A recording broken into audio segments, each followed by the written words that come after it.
So as you're listening to these panelists, I bet you all have some questions that you'd like to ask.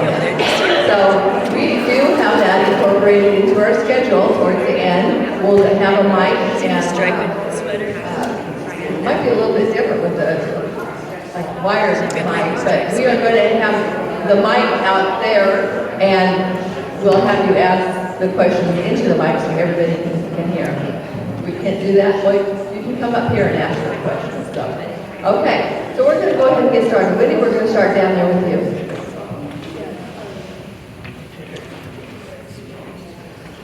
So we're talking about organizing and decluttering, and you talked about some steps that we can do to get started. What are some common organizing mistakes that we make as we get older? I think the main thing is that we put it off. We procrastinate. You know, I always say that people often say what are you going to do when you retire? Well, I got to go through all the stuff of my deceased parents or something, and I'm going to go through it. And then often I do a consultation or something, and the person is 90 years old, and they're like, well, I was going to do this ever since I retired 20 years ago. So I think that procrastination is a big thing, and like we talked about before, where to start. Where do I start? So that's one of the common mistakes. And I think the other thing that often people do is we're in America, we have the income, we like to get new things. And what happens when we get new things, we see it at say you go to Hy-Vee or somewhere, and the pasta has a big light on it, and it looks really great in the store, and we get it home, and then we never make it, we never use it. So it always looks better when it's commercialized in the store, and then we get it home, and then it might be a piece of decor too. And then we're like, where are we gonna put it? Where am I gonna place this? So a lot of times people bring things home, and then that's where the piles happen. You start with one thing, and it ends up to be 10 things by the end of the day. So we just start accumulating the items and the piles. You're right, it does always look better in the store. I thought that was just me. Okay. So Janet, you talked a lot about staying connected and how important it is, but what do you mean by that? How do you actually stay connected? Well, first I want to say I'm waiting for a major snowstorm so that I will work on downsizing some things in my house. So please start praying for not kidding. But I keep telling my husband, whenever there's a snowstorm that keeps me home from work for a few days, maybe I'll clean out that cupboard. That would be kind of nice. Okay. Yeah, gotta start somewhere. Okay, so staying connected, it's different, I think, for each of us. It depends on you. Some of my friends don't reach out, but it seems like if I contact them, they want to do something, they'll do something. So, you know, we could sit in our place and say nothing ever happens. No one invites me to things or whatever. I think we need to reach out on our own. I mean, and it's not easy, but maybe think about somebody you haven't seen for a long time and just reach out and call them and see if they'd like to do something. Or just have a phone conversation, or send somebody a card. Those of us that are older, I think still kind of like to get cards in the mail. I do, and I like to send them. But it's an active thing that we need to do ourselves. Because I find that I have a lot of friends, but they're busy, they don't always reach out. And if I want to sustain friendships, I have to work at it. It's just like anything else, it's almost a job sometimes. But I still have friends from junior high. So, you know, but it's an effort. It is. You know, so that's, you know, pick one person maybe first that you want to really see that you've been thinking about. And also with that, don't wait too long. because we get older and those people die. And then we feel bad that we haven't reached out. So, you know, it's just part of an effort that I think we need to make. Yeah, and have life with no regrets about that too. So Chris, you talk about joy. How does gratitude support that joy and well-being and our hope? What does gratitude have to do with all that? Well, the first thing I want to do is piggyback on something Janet said and give you all something you can take away today. I want you to think about one person in your life, just one, you don't need a big list, who you have been meaning to reach out to and decide that you're going to reach out to them in the next 2 weeks. So just think about, is there somebody in my life that I've been like, oh man, I need to pick up the phone, I need to write that letter, I need to send that email, and just think about one person and in the next 2 weeks make a commitment to reaching out. Also because there's so much. Think of the joy that you give them and you have yourself. That's true, yeah, right, exactly. The joy of giving and receiving, right? Yeah, because I'm sure the person you reach out to, if you're trying to repair a relationship, they might have not had immediate joy when you reach out. But if you are trying to repair a relationship, maybe they will have joy when they see that's what you're trying to do. So yeah, thanks. I feel like Jan and I could go on the road together. Okay, I feel like we need time. So, gratitude. So gratitude is a practice. So as I hear Joe talk, and I hear here's the process of you get stronger because you've done this thing, and maybe it's kind of hard to start with, but then you build that muscle, right?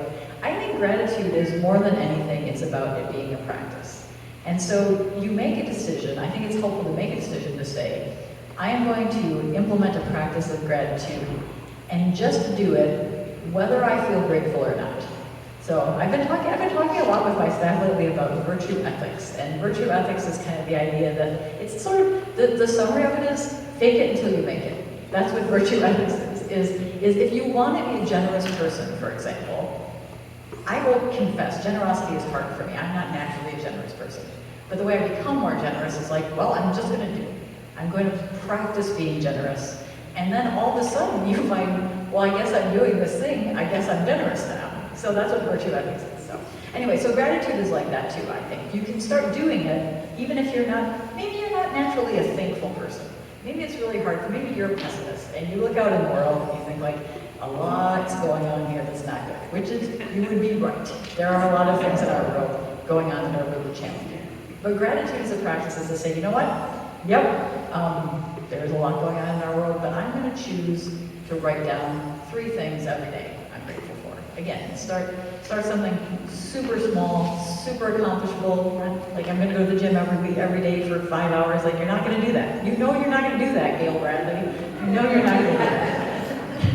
But I think, not just Gail, but I think all of you could write down 3 things every day that you're grateful for. And it's not, it's rerouting. I mean, I think sort of neurologically, probably Joe could answer this maybe better than I could. It's just training your brain to notice different things. So if you're walking through the day thinking, I'm going to have to, at the end of the day, write down 3 things I was grateful for, I better be aware of that because I have this task I have to do. And then so what happens the next day? Maybe you start just naturally being more aware of the things you should be grateful for. So I think that's kind of how gratitude functions. Yeah, I think you're right. So Joe, you talked about exercise and why it's important and how much we should exercise and how we should do it. You showed us how. What are some common mistakes, a couple of common mistakes that us older people make when we say, okay, today's the day, we're going to start exercising. What's a mistake we might make? Well, piggybacking off what you just said too, and I was talking to Miriam about it, and just before I just kind of announce you, but the way that we experience things to make them more joyful and more interesting, and I think it's the amygdala and the hippocampus, and the way that we write down, put in memory what we're experiencing. So I mentioned about like taking a different route instead of the same routine way. Because you get accustomed to that and you're not even absorbing what's around you a lot of times. So you get just hyper-focused, tunnel visioned on driving that route. You get there and you're like, wow, I don't even remember driving. Has anybody ever done that? I know I have. And I remember reading this article about that and making life more fulfilling and enriching by experiencing. For me, that's what life's about, is the experience of it, right? And then it could be in accomplishing those goals or helping people out or experiencing life with other people. All those kind of things, but writing, that's not the word I'm looking for, but experiencing those and printing those memories through different ways. So with exercise, not only in varying programming, what we do with exercise is not doing the same thing all the time. I mentioned about working different muscles, different planes of motion, because you want to have a balanced physique so that you are not, like I said, with the hips being too tight and the other muscles shut off. That's what leads to that, where the joints are no longer seated neutrally here and they're torquing here, and that's a lot of times the way of knee pain, hip pain, and back pain, because that balance is thrown off. You have a crisscross of muscles that help support it, but also help it move. And when other ones are stronger and the other ones are shut off, that's when they get overpowered and torqued. So we have to find that balanced approach and rebalancing and getting those other muscles strong, stretching those muscles out that become shorter and always on. So, like I said, so doing exercises that will support that is good for that, and it also, when you do something that you've been doing for a long time, you get more efficient at it, right? And it takes less effort to do so. So increasing the intensity of that, changing the type of it will also do that, but keeping it new is also a good way to mentally keep it interesting for yourself, and that makes it more enriching, so it's not always the same thing. So circling back to that, finding different ways to exercise, different paths that we're hiking on, or finding different programs, and a personal trainer such as myself, or online sources can help you with that too. And we're all connected electronically, right? Everybody who's in here on social media probably in some respect. So we have all these resources at our fingertips we can access and not just watch cat videos and things like that too. Great. Okay. So Chris, how does spiritual care support resilience during stressful or lonely times? Yeah, I think spiritual care, getting care from someone who might be a spiritual leader for you or someone who you trust is very, very important. Again, because it connects to those values that you might have identified. So you would seek help from somebody in a faith community if that's a value you have. I think that's really important. I also can't speak publicly without talking about mental health. So we've been talking about physical health a lot here. Mental health also super important. As a ordained United Methodist clergy person, I always like to use my authority to say that I believe therapy, counselors, and medications that we take for our mental health are gifts from God. That we have been given these as gifts from God so that we can live abundant and joyful lives. And so I just want to encourage anyone to, as you age, as your body changes, as your hormones change, as your physiology changes, if you're finding yourself sort of constantly depressed, they talk about no longer finding happiness and joy in the things that you used to find happiness in, please do not be afraid and do not ever feel any amount of shame to say, you know what, again, this is another place you can say, I need some help. For my part, I have a counselor, I have a spiritual director, and I have a coach. So unless I am just a wild outlier that just really takes a village to take care of me, it's true that we all need people to help us in our journey. And therapists do that, spiritual directors do that, whatever kind of support you need. And medications are part of that too. We would never shame someone because they're taking, medication for diabetes or for blood pressure. And so I also think we should never shame anyone who seeks help with their mental health through medical means as well. So that's really important. So spiritual care is important.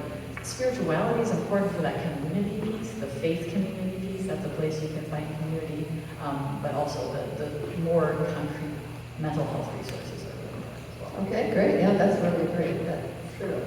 Janet, so you see seniors that are coming in and out of the Cross Center all the time, and maybe there's a few people that you haven't seen. Oh, I wonder where so-and-so is. You haven't seen for a while. And what if they're stuck or feeling unmotivated? That might be a reason why they haven't been around. What advice would you give someone who feels like they're stuck and unmotivated and just can't seem to get going again? What would you tell them?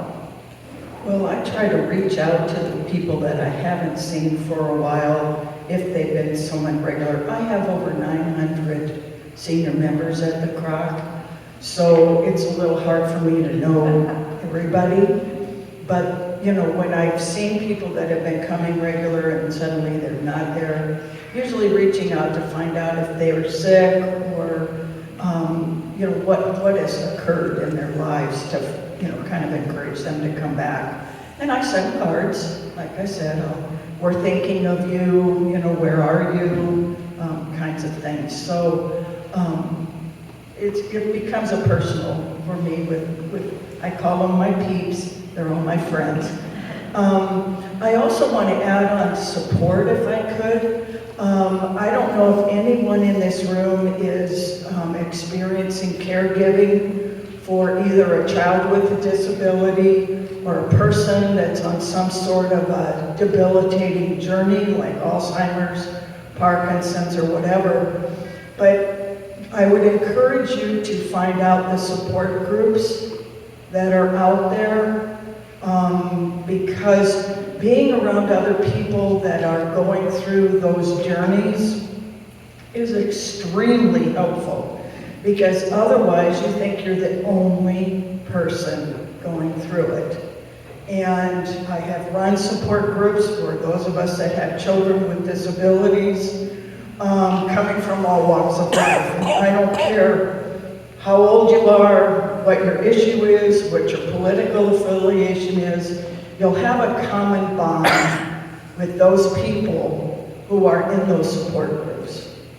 And so I would really stress that a lot of times as caregivers, we don't realize what's happening to ourselves, what's happening to our health, what's happening to just everything about us.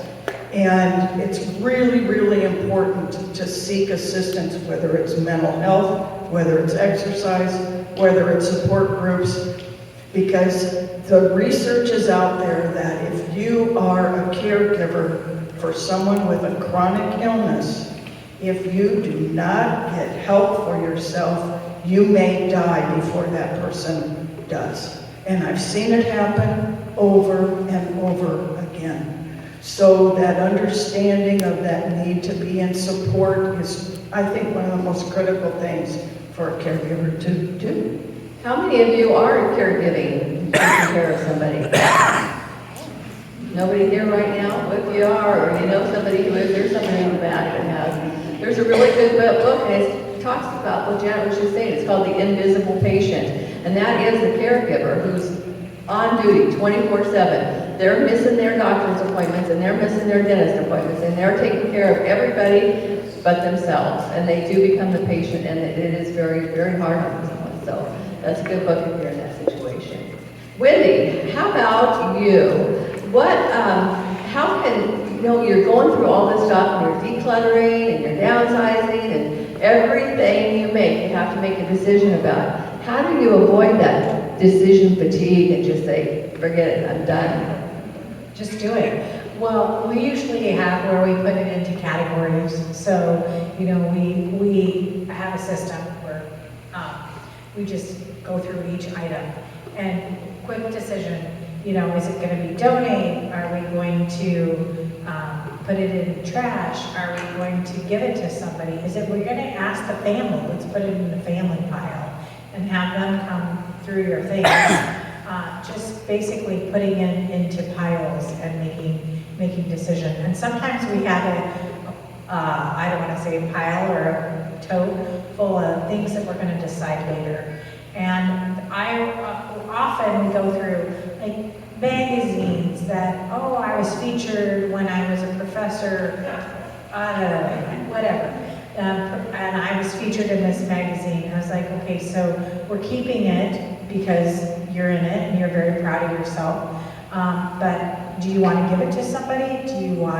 What is your legacy? Do you want to put it in your memory? I call it tote for your celebration of life. Some of those things. So just make categories and make sure you make the decision and go through it. Sometimes people look at I don't want to say like a storage shelf and say, I don't know what to do with all this, so I'm going to walk away. That happens a lot. So, and as we go through, if you're like, oh, I'm not sure about that, well, let's put it aside, and you have a week before we come back, or give yourself I'm gonna get this taken care of and figure out what I'm gonna do with it within a week. Yeah, and we've all seen those storage wars, right? We've all seen those storage sheds or those rental storages that are full of stuff, and people have been paying rent on their stuff for years, and guess what happens? They never get there. They never get back there to clean it out. They just waste all that money, and somebody else picks it up at a party. They say that, what's the statistic? In 2022, Americans spend $18 billion on storage or items to keep things in for storage. So it might be shelving, totes, organizing systems, and storage. So $18 billion. That's a lot of money. Okay, well, we're almost done, but before we wrap it up, I have other questions we just didn't get to today. But if you guys, any of you on the panel have one thing that you'd like to leave people with or add to the discussion before we have our Q&A period? Anybody have something to share? Well, I would just say, I know some of you are a long distance away from the Kroc Center, but if you have never been to 2825 Y Street to experience the Kroc Center and all the wonderful things we have to offer for exercise and of course me with fun, I encourage you to come down. I brought some brochures. You can get an idea of all the things that we offer. And I see my assistant out here looking to hand out a little piece of paper. Do you want to do that now? So one of the questions that I had set up was how do we let go of things from the past? What can be helpful ways of letting go of things? And I will tell you my favorite way to do that is to burn things, but my trustees won't let me do that in the church. But alternative to that, there is such a thing as dissolving paper. So we have someone handing out some little pieces of dissolving paper. And what I would recommend that you do is you think about your last year, think about 2025, and write on that piece of paper with a regular pen. He has some pens there if you don't have a pen in your purse. Write on that piece of paper, what is something that I just want to let go of as I walk into the new year? And then when you're ready to go, when everybody's leaving, you're welcome to come up here. You can drop your piece of dissolving paper in one of these vases of water and watch it dissolve. So I just recommend that you take a few seconds to think about, is there something I really want to let go of? This is how I'm going to do it. I will say, at your own time, a safe way to do it, burn stuff. It's the best way. Like just watch that go up in flames. It is the best way to make it go. But this will work too. So Yeah, please feel let free it to go. do that. And then when you're dismissed, if you want to come forward and drop the papers and watch it go, you can. Does everybody have a little piece of paper? I think that's awesome. I think people, the mental exercise of that too is huge. So like when I was talking about programming things and writing things down, I did one recently where I think it was like 5 things that you're grateful for, 5 things you want to let go of, 5 things that you want to accomplish. The number might come. But in writing it down, you explore those things mentally and you have written down so you have something to see visually and work towards. I mean, that was a big thing for me. I've always done the New Year's resolutions were coming out for the year, but writing that down was huge. And letting it go in another capacity with water, I like to fire that idea too. But I think that's huge. I wanted to just comment on that. So that's what I would do. Okay, Wendy? Yes, so I'm doing a presentation, it's actually in Lincoln, but if you wanted to take a little road trip to Lincoln, we're having a presentation with Savvy Seniors, and it's Stage 2. at Stage 2, it's a Tabitha community, it's an independent, we're gonna have lunch there, but I'm gonna have a presentation called Organized Space Equals More Productive Life. We talk about less is more, and talk about how to get rid of the clutter, give you a lot of facts and information, and get you motivated to organize. So yes, if you're interested, I do have some flyers on the table. Yeah, it'll be a great time. Who has a question for one of our panelists? Don't be shy. Do you have any questions? No questions, we have to give birth.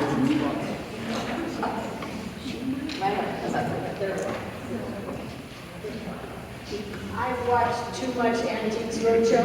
And so when it comes time to throw it away, I don't know if I should throw it away because it might be worth $100,000. How do you help me with that?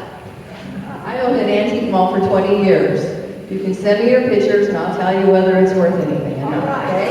So Alicia is really good about that, yes. This is the kind of Yeah. help to know where to contact, Yep. to know how to handle things. Yeah, so both of us, Alicia and I, probably facilitate a lot of people as far as, you know, if you're ready to sell your home, then of course Alicia and her team can help you with the selling of your home. But we're all very resourceful. So, you know, with me, I help with a lot of times helping people decide to let that stuff go and how we're going to do it. So what are the steps? And do we need to get a roll-off? I know we talked about last time, Janet talked about getting a roll-off and getting rid of some of her things. Or are we gonna get, you know, we're gonna sell your home and get Alicia and her team involved, or movers, anything like that. We just kind of help you with the whole package. Any other questions? I just wanted to add, I experienced that. My mom passed away and she kept stuff from our youth that I didn't even know existed anymore, deteriorating teddy bears and stuff like that. But I had these books, like, do you remember the C-Spot, Changing Day? And I probably should have checked and seen if those were valuable. But I gave all these books away to a half-price bookstore. Essentially gave away, I got a little bit of money, but barely. And I had some Star Wars books that were in like mint condition from when I was born. And looking back, I should have looked up. And so if you wonder if something's valuable, maybe look up and see if it's valuable instead of just holding on to it and wondering. I should have did that, but that's what I recommend. And then you can streamline that so that it's the things that are valuable. I wish I would have done that. Going forward, football cards. Okay, so I don't have questions, but I have add-ons to what has been said. And one is Replacements Limited. I took some of my great aunt's dishes and contacted Replacements Limited, and I went around to some antique stores and maybe they wouldn't give me $200 for it. Well, I got $900 for my great aunt's Asian dishes. So there are places like Alicia and Wendy said that you can get stuff. But two things occurred to me is when my oldest son was 10, he was having real social kind of like breakdowns. And it was the summer and he felt like he didn't have any friends. And I think that sometimes happens to us. We feel like everybody's died and, you know, all this stuff is going on. I said to him, oh, we're gonna call somebody and we're gonna take him to the movie. And it took us 10 calls to get that. And it became a game. We're like, okay, who are we gonna think of next? And so we thought of the next person. And finally when we got the 10th one, we were like, yes, we did it. And the one thing I said to him is I said, when you call somebody, and it's kind of like what you guys were saying, that's a gift you give another person. They can't give themselves. That's a gift they cannot give themselves. And another thing that's worked for me is I have a one-drawer theory of cleaning. And that is, when you talk about getting rid of stuff, just do one drawer. If you do one drawer, that's one drawer. That is done. I mean, sometimes we feel like, well, I gotta do it all. I gotta do this whole room. Well, you don't. You can just like deal with one drawer, one shelf, one whatever. Because I think sometimes we expect too much of ourselves. We think, oh well, it's just too much. I just can't even start. One drawer theory, it was my one drawer theory of cleaning, but I think it works for decluttering as well. We'll have you on the panel next time. Okay, any other questions? Okay, we've got one over here. Somebody over here? I just wondered if you use the same format for each of your meetings. Yes, we do use the same format for our seminars in Lincoln. Is that a question? Yeah. Round ongoing seminars. It's the same format. Yeah. But Alicia, they're not always panels, right? What? Are they always panels? Oh, no, we have different panelists at every seminar. Yeah, different people, different topics, different areas of expertise. Anybody else? Yeah, come up to the microphone so they can hear you?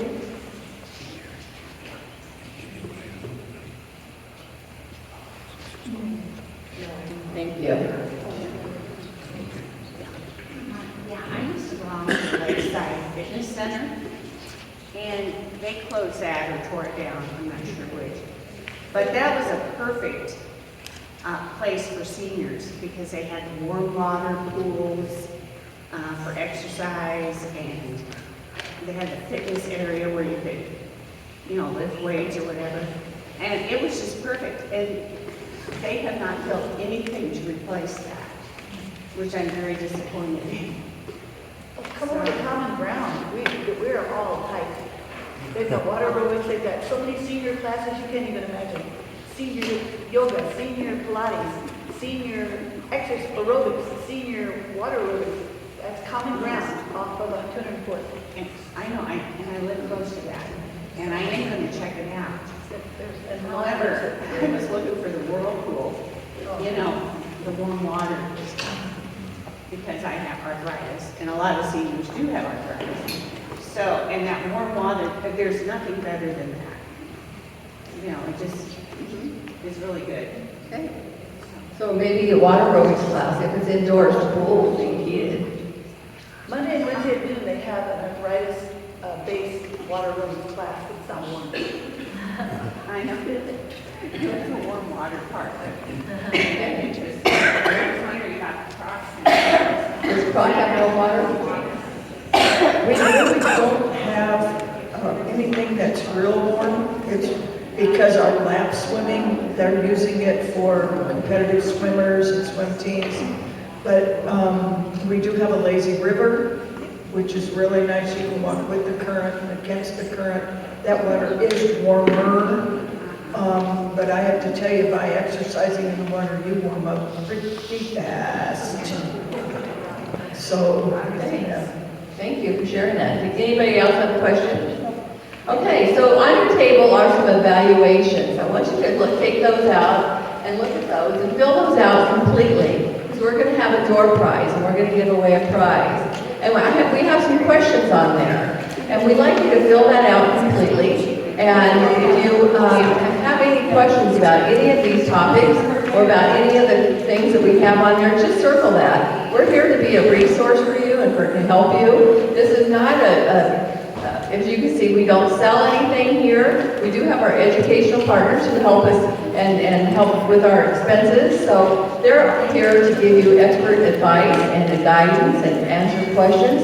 And if in the future you do happen to need some of their services, they'd be great people to call. So I'm going to introduce our educational partners right now.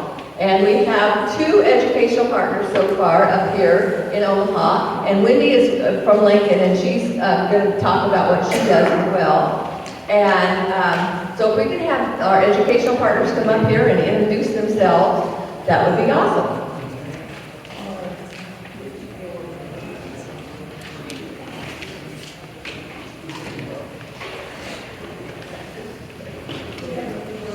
You have to stay for the door prize. We can't. Okay.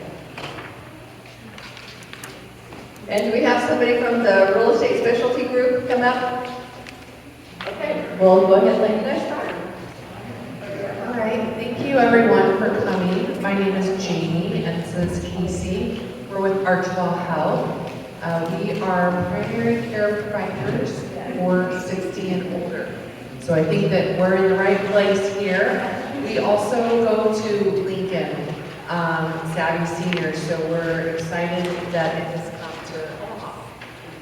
Okay, there we go. Just have to hold it in the right area. We have 3 centers here in Omaha. We have 90th and 4th, 84th and Grover by Farmhouse Cafe and Mangelson's, and then 28th and Ames. And all 3 of our centers in Omaha are located right off the interstate, so they're very easy to access our centers. Just a couple of quick highlights when you walk in.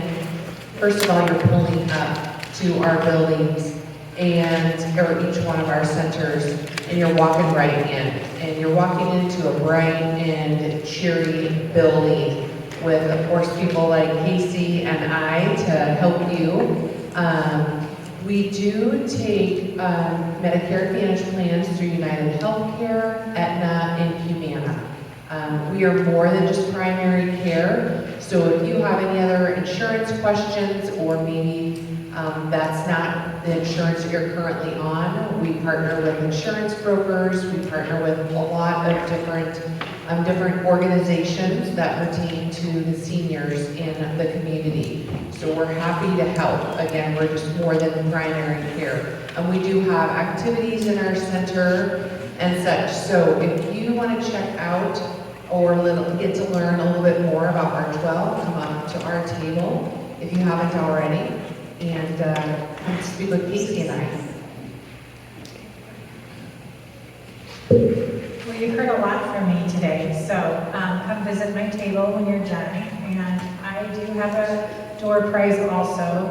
My mom is a seamstress, so when there's some pot holders that are made by her. So if you win, you have to get rid of some old pot holders, right? And then I've got with our logo on it, and then of course everybody needs another book, right? But again, take your other book. Everybody has, since we're at a church, the average person has 19 Bibles. So, and they also have an organizing book. Usually there's an organizing book. So find that organizing book and replace it. My name is Bud Thompson. I'm one of the people in Alicia's specialty group, and we're here in Omaha.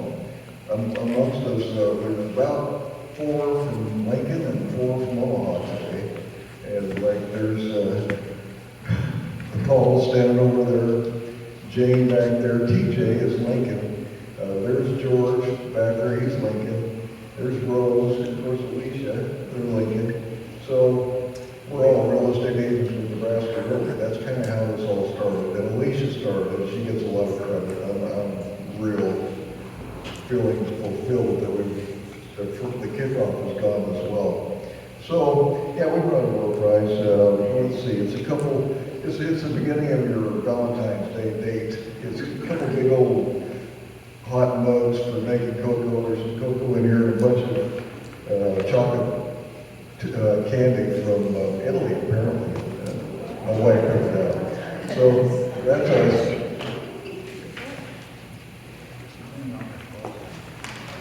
I have a door prize as well.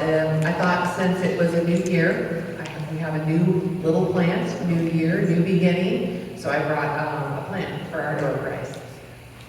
Plants always keep your air nice and fresh. Okay, so do we have to have all the completed surveys filled out? We're going to let our panelists pick some winners. And if your name gets, as your names get drawn, I want you to come up and get your prize. The first prize is for R12's plant. Okay, we're ready. What do you got? No peeking. Can't be good. Nancy Vella.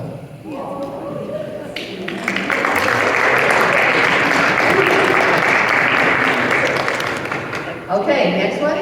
Is there any relation to the pumpkin patch? My husband's second cousins, yeah. Oh, okay. Chris, you want to choose the next one?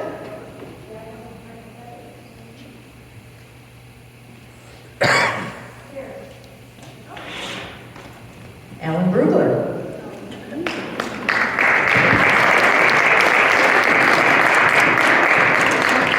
And for the Valentine bag, and those are Italian chocolates in this bag too, by the way. Lenny Evans.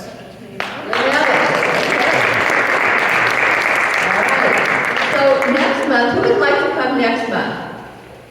Okay, see some good hands. Okay, so next month, what we're going to talk about is love, legacy, and letting go, and what really matters most. And so we're going to dive a little bit more about the legacy, about planning your legacy, and what things that do you need to let go of, and where do we here we talked about resetting and letting go, but it's going to be a different type of focus about letting go of some things that, you know, maybe some legal issues, you need a will, some of those things like that that we're going to talk about. So make sure you register for that one, because you can see this is our first seminar, it usually doubles with the second. So we need to make sure that we have adequate facilities and adequate handouts for everybody.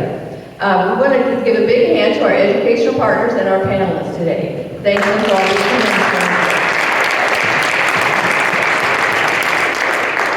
And next month, I will have a basket, and if any of you bring a friend who's never been here before, and that's a pretty good chance, right?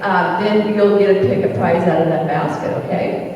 So, thank you all for coming. Well, I hope everybody has learned some good tips on resetting and refocusing and how to reclaim your joy. If you have any questions, we're always available to be a resource, and so is our panelists, and so are our educational partners. And all of our educational partners also offer free initial consultation. We do want you to leave your name tags, okay? That's really important that we use these name tags every time that you come, try to be good stewards and recycle things.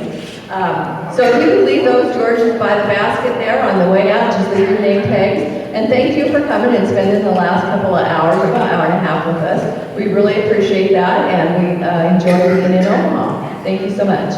I just wanted to add, if you had any questions like fitness related that you didn't want to ask, you didn't think of right now, feel free to grab my card, you can grab my railroad card back there too, same number, you can reach me on that. I'd love to help you. All right? Thank you, Joe. Thank you, everybody, for coming.